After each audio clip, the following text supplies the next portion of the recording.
నా ప్రేమ ప్రపంచము నీవేనయ్యా, నీవు లేని లోకాన నేనుండలేనయ్యా.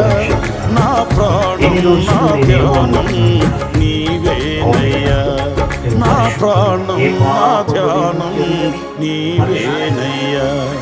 నీకేగా నా స్తుతి మాలిక, నీ కొరకే ఈ ఘన వేదిక. మీ ఆత్మల రక్షించడం, కఠోరమైన నరక యాత్రను తప్పించుకోవడానికి ఏకైక మార్గం యేసు దేవుని మార్గం మాత్రమే. రాత్రి కూడికి ఏర్పాటు చేసిన కుటుంబాన్ని దేవుడు దీవించినట్టు మన 2వ స్థలంపైకి ప్రభువా ప్రసంగి గారు అన్నమును బలపరుచు, మీరు ఏర్పాటు చేసుకుని రక్షించుకోవాలి. వారికి ఇచ్చిన కుమార్తెని జ్ఞాపకం చేసు, వారి వ్యాపారాన్ని జ్ఞాపకం చేసు. ఈ స్థలములో నీ మహిమను ప్రకాశింపచేయండి.